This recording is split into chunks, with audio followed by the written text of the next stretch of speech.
जो है राष्ट्रीय प्रेस दिवस की बहुत बहुत बधाई। जिस तरीके से लोकतंत्र का चौथा स्तंभ काम कर रहा है, इसी तरीके से डेमोक्रेसी को बचाने के लिए भविष्य में निष्पक्ष पत्रकारिता के माध्यम से काम करता रहे, उम्मीद करते हैं और सभी को पुनः बधाई देते हैं। सभी साथी एक छोटे से संदेश पर यहाँ पर पहुंचे हैं, मैं स्वागत करता हूँ। आज एक बहुत ही महत्वपूर्ण और गंभीर विषय को लेकर और एक बड़े खुलासे को लेकर हम यहाँ एकत्रित हुए हैं।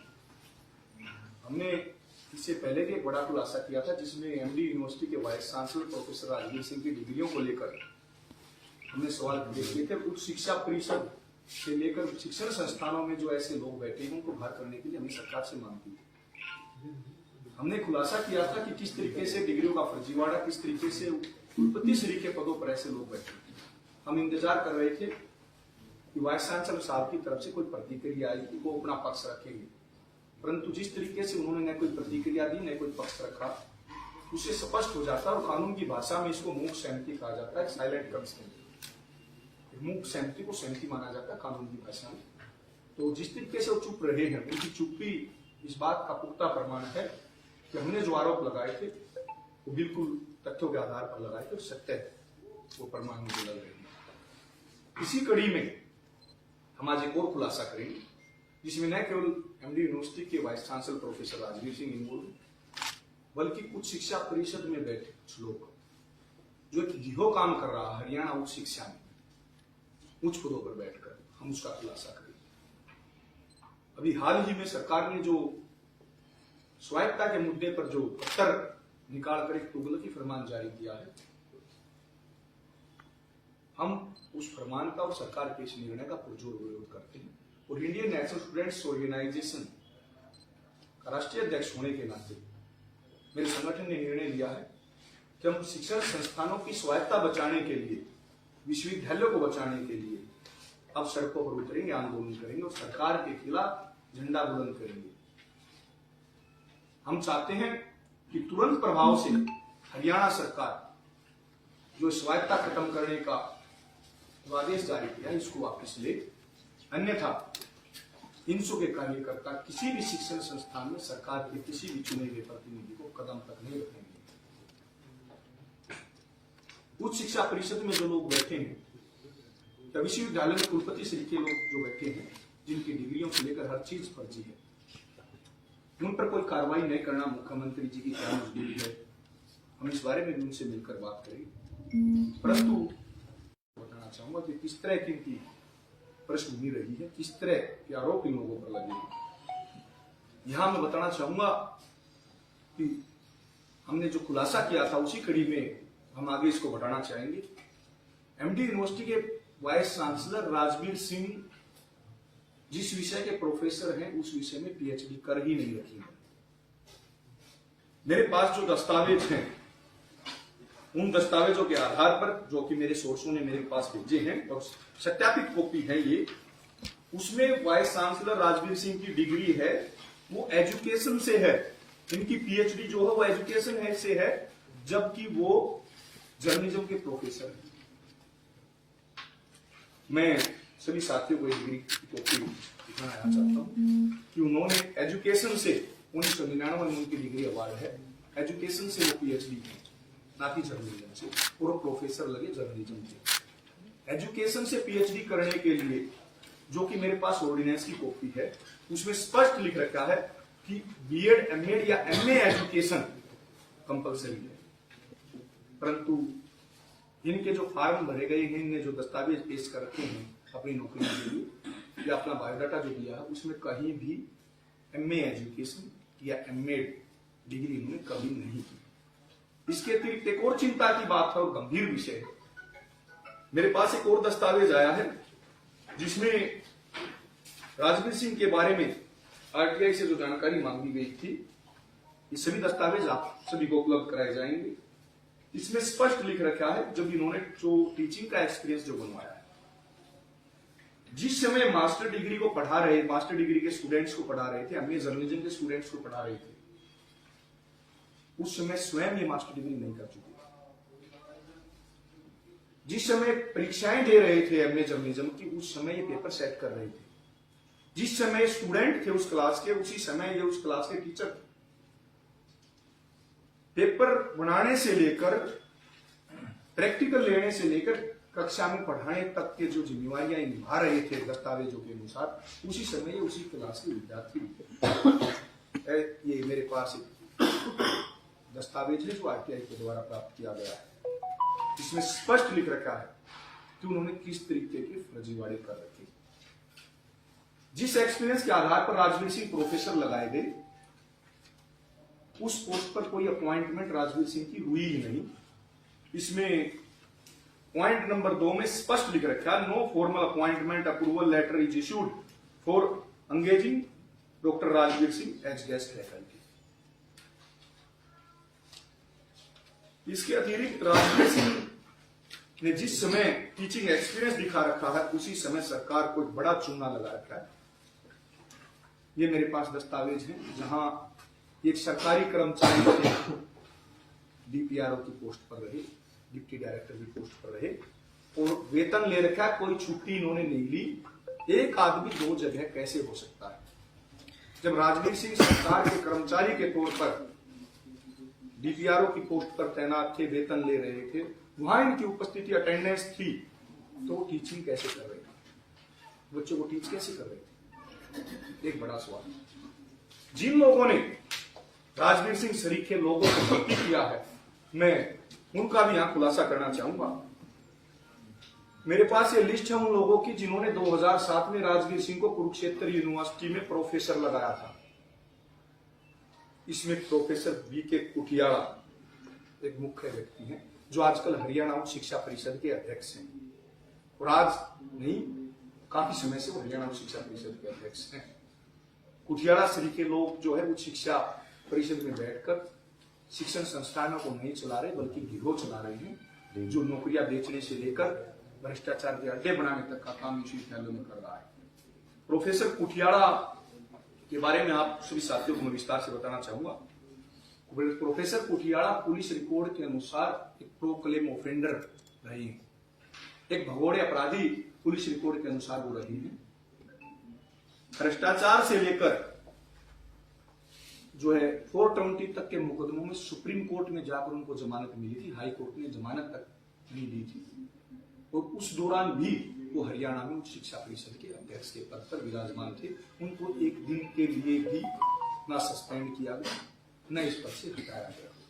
ये सरकार कितनी गंभीर है, मुख्यमंत्री जी कितने गंभीर हैं, इस बात से पुख्ता प्रमाण इस कोई कुछ हो नहीं सकता।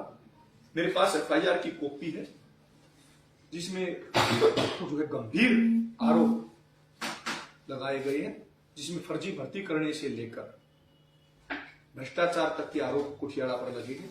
मुकदमे दर्ज हैं, पुलिस रिकॉर्ड में प्रोक्लेम ऑफेंडर घोषित हो चुके हैं, उनको हरियाणा उच्च शिक्षा परिषद का अध्यक्ष बना रखा। इसके अतिरिक्त मेरे पास और भी दस्तावेज आए हैं जिनमें यह स्पष्ट दिख रहा है कि न केवल राजवीर सिंह बल्कि कुठियाड़ा जैसे लोगों के दस्तावेजों में भी एक बड़ा फर्जीवाड़ा है। मैं पूछना चाहता हूं सरकार से और मुख्यमंत्री महोदय से विशेष रूप से, क्या ऐसे लोगों को उच्च शिक्षा परिषद में बैठा कर, विश्वविद्यालय कुलपति के पद पर बैठा कर, क्या उच्च शिक्षा में कुछ सुधार हो पाएगा? क्या एक भ्रष्टाचार के अड्डे बनाना ही सरकार का एक उद्देश्य है? शिक्षा के मंदिरों में प्रत्यक्ष या अप्रत्यक्ष रूप से इस तरह के डाके डाले जा रहे हैं। इन गंभीर मामलों को लेकर हमने निर्णय लिया है इंडियन नेशनल स्टूडेंट्स ऑर्गेनाइजेशन की पूरे हरियाणा प्रदेश में हम विरोध प्रदर्शन करेंगे, और आज इंसो ने अपने आंदोलन की शुरुआत कर दी है। हरियाणा प्रदेश के अलग अलग जिलों में इंसो के कार्यकर्ता सड़कों पर उतरकर सरकार का पुतला जलाकर एक सांकेतिक प्रदर्शन करेंगे, और तब भी सरकार के कानों पर जूं नहीं रहेगी। तो मैं शिक्षण संस्थानों को बचाने के लिए, विश्वविद्यालय को बचाने के लिए मैं और मेरा संगठन एक सजग प्रहरी बनकर सरकार की जड़ें हिलाने से पीछे नहीं हटेंगे। ये लोग राजवीर सरीखे जो लोग हैं वो विश्वविद्यालयों से पिछले दरवाजे से भागना चाहते हैं, परंतु हम उनको भागने नहीं देंगे। इस तरह के खुलासे करके सड़कों पर उतरकर अब हम आंदोलन करेंगे, सरकार के खिलाफ आंदोलन करेंगे, और जब तक ये लोग नहीं हटते यह आंदोलन तब तक जारी रहेगा। जब तक सरकार घुटने टेकने पर मजबूर नहीं हो जाती, आंदोलन तब तक जारी रहेगा। और इन लोगों को अगर जाना है तो इनका एक ही रास्ता है, वो रास्ता सुनारिया की तरफ जाता है और किसी रास्ते से इनको यहाँ से भागने नहीं दिया जाएगा। विभिन्न छात्र नेता व शिक्षक संघों के अध्यक्ष जो हैं मेरे संपर्क में हैं, लगातार मैं उनसे टच में हूं और एक बड़ा आंदोलन कुछ ही समय के बाद आपको हरियाणा प्रदेश की भूमि में विश्वविद्यालयों पर देखने को मिलेगा। सरकार ये न भूले कि इंदिरा गांधी की सरकार को उखाड़ फेंकने का काम किया था तो विद्यार्थियों ने किया था। कहीं ऐसा ना हो कि अपने चहेतों को बचाने के चक्कर में या इस फर्जी भर्ती करने वाले गिरोह के लोगों को बचाने के चक्कर में मुख्यमंत्री अपनी कुर्सी लगा बैठे। कहीं ऐसा ना हो कि पटना विश्वविद्यालय शुरू हुए आंदोलन की तरह हरियाणा के विश्वविद्यालयों में भी ऐसा आंदोलन शुरू हो जो सरकार की न केवल जड़ें हिला दे बल्कि सरकार गिराने तक का दम छात्रों में है। और गुजरात इसका एक अच्छा उदाहरण है, इंदिरा गांधी की सरकार इसका एक बड़ा उदाहरण है। मैं तो स्पष्ट कहना चाहता हूं किसी भी कीमत पर सरकार को झुकना होगा और विद्यार्थी सरकार को झुकाने के लिए आज से सड़कों पर उतर चुके हैं। किसी साथी का कोई सवाल है या कोई डाउट है तो आपके दो सवालों का जवाब है। भाई क्या जर्नलिज्म से उस टाइम पे पीएचडी होती थी क्या कुरुक्षेत्र में? सभी लोग प्रोफेसर मेरे पास कुरुक्षेत्र यूनिवर्सिटी के 1991 से लेकर 2001 तक के ऑर्डिनेंस हैं जिनमें पहली कंडीशन ये है कि एक व्यक्ति एक समय पर 2 डिग्रियां नहीं कर सकता, जबकि राजवीर सिंह उसी समय में मास्टर इन जर्नलिज्म कर रहे थे, उसी समय पीएचडी कर रहे थे। तो ऑर्डिनेंस का वायलेशन है। दूसरी चीज, जो व्यक्ति उस विषय में पीएचडी पास नहीं है या नेट पास नहीं है उस विषय का प्रोफेसर कैसे हो सकता है, ये एक बड़ा सवाल है मेरा। यूजीसी के नियमों के विरुद्ध है और ऐसे व्यक्ति पर तो एफआईआर दर्ज होनी चाहिए। एजुकेशन में राजवीर सिंह पीएचडी हैं तो बताएं कि उन्होंने एजुकेशन में एमए एजुकेशन या एमएड कब और कहां से की। हम तो खुली बहस के लिए तैयार हैं कि सरकार का कोई भी व्यक्ति, उच्च शिक्षा परिषद का कोई भी व्यक्ति, प्रोफेसर कुठियाला से लेकर एमडू के वाइस चांसलर राजवीर सिंह तक कोई भी व्यक्ति खुली बहस करे, हम बहस के लिए तैयार हैं। हम 100% ये सिद्ध करके दिखाएंगे कि किस तरह के फर्जी लोग विश्वविद्यालय में कुलपति श्री के, उच्च शिक्षा परिषद के अध्यक्ष श्री के पदों पर बैठे हैं। नेताजी, सवाल ये नहीं है कि कुरुक्षेत्र विश्वविद्यालय में पीएचडी होती थी या नहीं।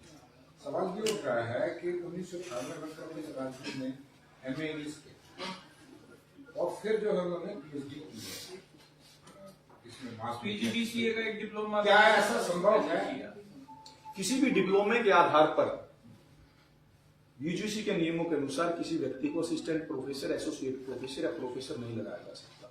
अगर वो इंग्लिश में मास्टर डिग्री है तो इंग्लिश में नेट या पीएचडी करके इंग्लिश के प्रोफेसर लगते, जर्नलिज्म के प्रोफेसर की एलिजिबिलिटी नहीं होती। उन्होंने जिस विषय के वो प्रोफेसर है उस विषय में तो पीएचडी कर ही नहीं रखी। मेरे पास जो डिग्री है उनकी, उन्होंने एजुकेशन से पीएचडी कर रखी है, जबकि ऑर्डिनेंस के अनुसार एजुकेशन में पीएचडी करने के लिए एमएड या एमए एजुकेशन होना चाहिए था।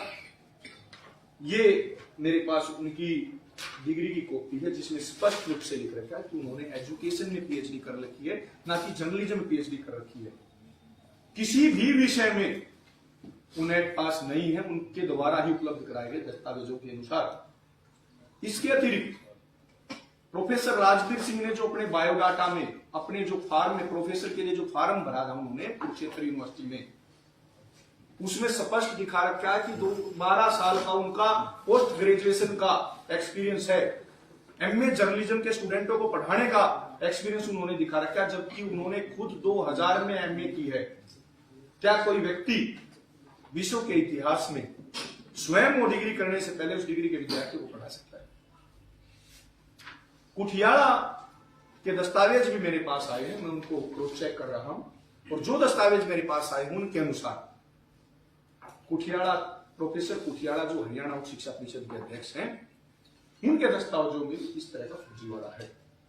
आपकी पहली प्रेस कॉन्फ्रेंस के बाद ये सवाल उठा था कि उन्होंने पीजी डिप्लोमा 2 इयर्स का किया हुआ है। चाहे वो पीजी डिप्लोमा 1 साल का हो, 2 साल का हो या 10 साल का ही क्यों ना हो, किसी डिप्लोमे के आधार पर किसी विश्वविद्यालय में असिस्टेंट प्रोफेसर, एसोसिएट प्रोफेसर या प्रोफेसर किसी भी व्यक्ति को नहीं लगाया जा सकता। असिस्टेंट प्रोफेसर लगने के लिए भी नेट या पीएचडी यूजीसी के नियमों के अनुसार मैंडेटरी है। पर देखिए नेट और पीएचडी तो बाद में कंडीशन आई ना, उस टाइम तक ही राजवीर सिंह जी ने अपना जो टीचिंग का एक्सपीरियंस 2007 में 12 साल का पोस्ट ग्रेजुएशन का पीजी का एक्सपीरियंस दिखा रखा है। उसके अनुसार 2007 से अगर हम 12 घटाएंगे तो 1995 से वो एमए जर्नलिज्म के विद्यार्थियों को पढ़ा रही थी, परंतु उन्होंने खुद एमए जर्नलिज्म जो है वो सन 2000 में की है। क्या ऐसा संभव है?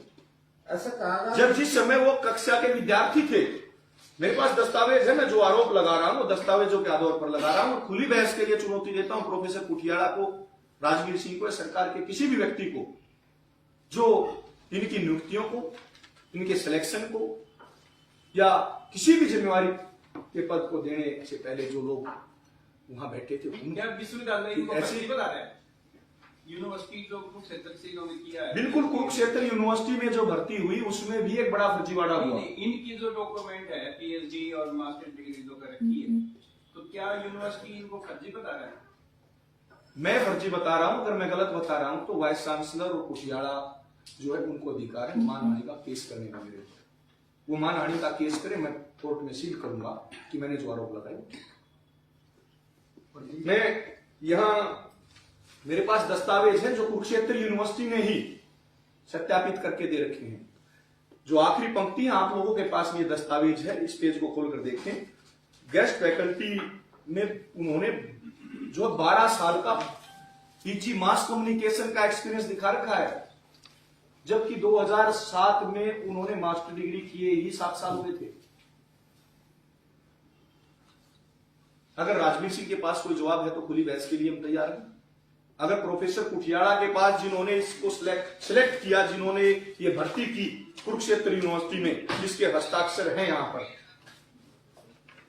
ये कुछ प्रोफेसर कुठियाड़ा के हस्ताक्षर हैं यहां पर, जिन्होंने 2007 में भूपेंद्र सिंह हुड्डा जी की सरकार में प्रोफेसर बी के कुठियाड़ा ने राजवीर सिंह को एक प्रोफेसर के पद पर नियुक्ति दी थी।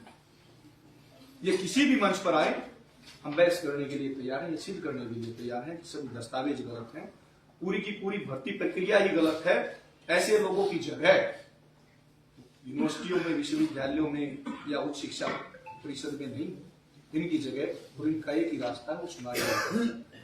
नैतिकता की आपने बात की, शायद नैतिकता को बची नहीं आरोपों के बाद। अगर मैं नैतिकता की बात करूं तो मेरे पास कुछ और दस्तावेज आए हैं डाक के माध्यम से, जिसमें जो जिस नैतिकता की लोग बात कर रहे हैं उस नैतिकता की धज्जियां इन दस्तावेजों के अनुसार हो रही है। ऐसे लोगों को तो शिक्षण संस्थानों की 4 दीवारी के पास से नहीं गुजरने देना चाहिए, जिनको कुलपति श्री के पदों पर बैठा रखा है। अगली प्रेस कॉन्फ्रेंस में वो भी खुलासा करूंगा मैं। मेरे पास और दस्तावेज आए हैं और एक के बाद एक जो ईमानदार लोग जो शिक्षण संस्थानों में बैठे हैं, जो शिक्षित लोग बैठे हैं, वो हमारे संपर्क में दस्तावेज लगातार हमारे पास आ रहे हैं। उच्च शिक्षा परिषद में बैठे लोगों से लेकर, सरकार में बैठे लोगों से लेकर, विश्वविद्यालय में कुलपति के पदों पर बैठे लोगों के दस्तावेज हमारे पास हैं। हम ये खुलासे करते रहेंगे। पोल खोल अभियान की अभी तो शुरुआत है, अभी तो 10% हुआ है, 90% अभी बाकी है। सरकार की जड़ें हिलाकर रख देंगे अगर सरकार ने इनके ऊपर कोई कार्रवाई नहीं की। आपने पहले प्रेस कॉन्फ्रेंस में कहा था कि वीसी में अगर ये बात सत्य साबित नहीं होती है, मैं साबित नहीं कर पाता तो वीसी सामने आगे बताए, लेकिन वीसी नहीं आ रहा। सवाल ये कानून है की भाषा में इसको एक साइलेंट कंसेंट कहा जाता है, जिस साइलेंट कंसेंट या मूक सहमति का मतलब होता है कि उन्होंने जो आरोप लगाए उनको स्वीकार किया। अन्यथा हम ये खुला मंच है, राइट टू इंफॉर्मेशन एक्ट है, वो अपने दस्तावेज सार्वजनिक क्यों नहीं करते? वो बताते क्यों नहीं? क्या उन्होंने एजुकेशन में पीएचडी कर रखी है या नहीं कर रखी है? क्या उन्होंने एजुकेशन में मास्टर डिग्री कर रखी है? एजुकेशन में पीएचडी करके वो किस तरीके से जर्नलिज्म के प्रोफेसर लगे? क्या वो जर्नलिज्म में, मास कम्युनिकेशन में नेट पास है? वो बताएं कि उन्होंने किस तरीके से सरकार का कर्मचारी होते हुए, वेतन लेते हुए, एक जगह अटेंडेंस लगते हुए दूसरी जगह चलाकर किस तरीके से टीच किया, किस तरीके से विद्यार्थियों को पढ़ाया, और उस कक्षा के विद्यार्थियों को पढ़ाया जिस कक्षा की वो डिग्री स्वयं उनके पास नहीं है, उस कक्षा को स्वयं विद्यार्थी मुझको। प्रदीप, प्रदीप, आप भी इस सरकार का हिस्सा हैं, फिर ऐसी दिक्कतें क्या आ गई? क्योंकि उप मुख्यमंत्री आपकी पार्टी से हैं, भले ही आप इनसो के राष्ट्रीय अध्यक्ष हैं, लेकिन कहीं ना कहीं जेजेपी से जुड़े हुए हैं। बिल्कुल। उप मुख्यमंत्री आपकी पार्टी के हैं, फिर सरकार के खिलाफ तो फिर तो आप उप मुख्यमंत्री वैचारिक रूप से मैं जननायक जनता पार्टी से जुड़ा हुआ हूँ। जननायक जनता पार्टी से मैंने लोकसभा का चुनाव भी लड़ा है, परंतु इंडियन नेशनल स्टूडेंट्स ऑर्गेनाइजेशन का राष्ट्रीय अध्यक्ष होने के नाते मेरी पहली और आखिरी जिम्मेवारी है कि मैं शिक्षण संस्थानों, कॉलेज, यूनिवर्सिटियों, विश्वविद्यालयों या विद्यार्थियों के हितों की लड़ाई लड़ूं। शिक्षण संस्थानों को और विद्यार्थियों को बचाना मेरा जो है पहला कर्तव्य है, ना कि सरकार में बैठे लोगों को बचाना मेरा कर्तव्य है। तो क्या जो आपका प्रोटेस्ट होगा वो दुष्यंत चौटाला के भी खिलाफ होगा? सरकार का कोई भी व्यक्ति अगर किसी विश्वविद्यालय में कदम रखेगा तो सबसे पहले विरोध करने वाला प्रदेश देशवासी होगा, चाहे वो सरकार का कोई भी व्यक्ति क्यों नहीं। जो आपने कहा कि हम प्रदर्शन कर रहे हैं, हमारा आप हरियाणा सरकार आज से इसी समय से हरियाणा के अलग अलग जिलों में इंडियन नेशनल स्टूडेंट्स ऑर्गेनाइजेशन के कार्यकर्ता सड़कों पर उतर चुके हैं और हम हरियाणा सरकार के खिलाफ सड़कों पर उतरे हैं। सरकार या तो तुरंत प्रभाव से जो स्वायत्ता खत्म करने का तुगलकी फरमान है वापस ले और राजवीर सिंह सरीखे, प्रोफेसर कुठियाड़ा सरीखे लोगों को तुरंत प्रभाव से पद से हटाकर उन पर कानूनी कार्रवाई करे। अन्यथा हम सरकार के खिलाफ न केवल प्रदर्शन करेंगे, सरकार की जड़ें हिलाकर जो है उस कुर्सी से उतारने का काम भी इस प्रदेश के विद्यार्थी नहीं। जैसे आपने कहा पुतले जलाएंगे या इस तरह के, तो क्या उसमें दुष्यंत चौटाला का भी पुतला होगा क्या? अगर हमें किसी भी व्यक्ति का मैं यहाँ कह रहा हूँ, कोई भी व्यक्ति क्यों ना हो, अगर एजुकेशन डिपार्टमेंट दुष्यंत चौटाला के पास होता तो हम जरूर दुष्यंत चौटाला जी का भी पुतला जलाने से पीछे नहीं हटते। अगर एजुकेशन डिपार्टमेंट या किसी अन्य जेजेपी के विधायक के पास होता तो हम उसके खिलाफ भी प्रदर्शन करने से पीछे नहीं हटते। परंतु यहाँ जवाबदेही जो है वो शिक्षा मंत्री और मुख्यमंत्री की है। अब पूरे हरियाणा प्रदेश के जो विद्यार्थी हैं वो गवर्नर साहब से, महामहिम राज्यपाल महोदय से, जो कि यूनिवर्सिटी के चांसलर हैं, उनसे उम्मीद लगाकर बैठे हैं कि ऐसे अयोग्य व्यक्तियों को तुरंत प्रभाव से पद से बर्खास्त करेंगे और कानूनी कार्रवाई के खिलाफ करेंगे। आप दुष्यंत चौटाला को इस मामले में कुछ लेटर लिख रहे हैं कि वो भी आप लोगों की बात मुख्यमंत्री के साथ? हरियाणा प्रदेश के 90 विधायकों की चौखट पर जाकर हम ये मांग करेंगे कि यूनिवर्सिटियों की स्वायत्ता को बचाने के लिए आप हमारे साथ आइए, विद्यार्थियों के साथ आइए, और अगर कोई भी व्यक्ति यूनिवर्सिटियों की स्वायत्ता के मुद्दे पर शिक्षण संस्थानों को बचाने की इस लड़ाई में हमारा सहयोग और समर्थन करता है तो उसका धन्यवाद भी करेंगे। और कोई व्यक्ति प्रोफेसर राजवीर सरीखे या प्रोफेसर कुठियाड़ा सरीखे लोगों को बचाने का काम करेगा या सरकार की ढाल बनकर यूनिवर्सिटियों की स्वायत्ता खत्म करने की कोताही करेगा तो उसके खिलाफ आवाज बुलंद करेंगे और उसके खिलाफ झंडा बुलंद करेंगे और उसके खिलाफ सड़कों पर उतरकर विरोध प्रदर्शन करेंगे। शिक्षण संस्थानों की 1 इंच जमीन पर ऐसे लोगों को कदम नहीं रखने देंगे जो विश्वविद्यालयों की स्वायत्ता पर डाका डालने की कोताही करेगा। कितने खुलासे और होने वाले हैं? दर्जनों की संख्या में होंगे। ये तो दूसरा खुलासा है। जो लोग चंडीगढ़ जो ठंडे कमरों में बैठकर इस प्रदेश के मुखिया बने बैठे हैं, खुलासों की गूंज वहां तक जाएगी। इसलिए मैं कहता हूं समय रहते सरकार सचेत हो और इस तरह के लोगों पर कार्रवाई करे। यूनिवर्सिटियों की स्वायत्ता के मुद्दे पर जो तुगलकी फरमान जो है उन्होंने जारी किया है उसको वापस ले, किसी भी कीमत पर। जब तक मैं व मेरा संगठन इस प्रदेश में विद्यमान है, यूनिवर्सिटी की स्वायत्ता पर हम आज नहीं आए। इतना होने के बावजूद ना तो शिक्षा विभाग की तरफ से कोई कदम आया है, ना यूनिवर्सिटी की तरफ से आया है, ना की तरफ से आया है। ये संवेदनहीनता है हरियाणा सरकार की, मुख्यमंत्री महोदय की और शिक्षा मंत्री की। शिक्षा मंत्री से उनको कोई उम्मीद नहीं रखते। वो इसलिए नहीं रखते कि उनको नहीं पता कि विश्वविद्यालयों में क्या होता है, रिसर्च क्या होती है, यूनिवर्सिटियों का क्या कल्चर होता है। परंतु प्रदेश का मुखिया होने के नाते ये जिम्मेवारी बनती है मुख्यमंत्री मनोहर लाल खट्टर जी की।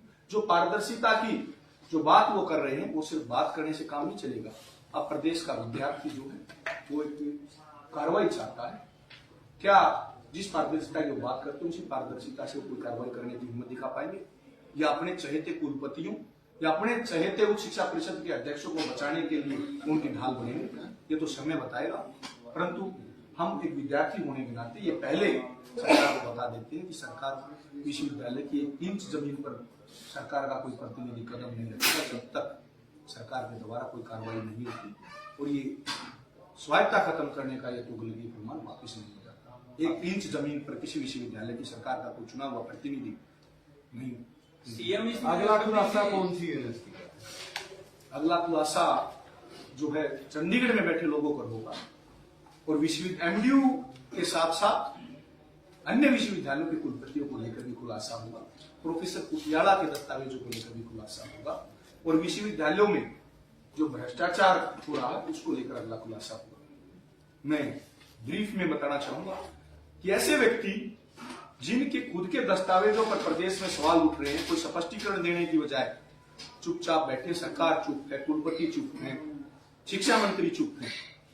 सिरसा यूनिवर्सिटी में पूर्व कुलपति की जांच चल रही है, एमडी यूनिवर्सिटी में पूर्व कुलपति की जांच चल रही है, कैथल यूनिवर्सिटी में पूर्व कुलपति की जांच चल रही है, जींद यूनिवर्सिटी में पूर्व कुलपति की जांच चल रही है, पूर्व रजिस्ट्रार की जांच चल रही है। ये जांच के नाम पर कब तक शिक्षण संस्थानों के विद्यार्थियों को और शिक्षण संस्थानों को गुमराह करने का काम नेता जी, आपका प्रयास लगातार आप प्रयास कर रहे हैं, लेकिन हमें ऐसा पता चला है कि कुलपति की पहुंच बहुत ज्यादा है। आरएसएस में इनके रिलेटिव जो है 3 नंबर पर नाम किए हैं और ये ओएसडी साहिब सिंह वर्मा ओएसडी अपना कई मुख्यमंत्रियों के ओएसडी रहे हैं और यूजीसी के मेंबर भी रहे हैं और इनकी जो वाइफ है वो चेयरमैन है हाल में। तो बहुत पहुंच वाले हैं, आपकी कहाँ दाल मिलेगी? इंदिरा गांधी जब इस देश की प्रधानमंत्री थी तो शायद उनसे ताकतवर कोई व्यक्ति भारत की भूमि पर नहीं था, परंतु पटना विश्वविद्यालय से शुरू एक आंदोलन ने इंदिरा गांधी को कुर्सी से उतार कर जो है सरकार गिराने का काम किया था। गुजरात का वो उदाहरण आपको याद दिलाना चाहूंगा जब विद्यार्थियों की सरकार गिराई थी। असम गण परिषद एक उदाहरण है, पता नहीं कितने ऐसे उदाहरण हैं जो युवाओं ने, विद्यार्थियों ने सरकार की जड़ें न केवल हिलाई है बल्कि सरकार को उखाड़ फेंकने का काम किया है। ये नौबत अगर हरियाणा प्रदेश में आई तो जननायक जनता पार्टी या भारतीय जनता पार्टी के जो लोग आज सरकार में बैठे हैं उनके खिलाफ इंडियन नेशनल स्टूडेंट्स ऑर्गेनाइजेशन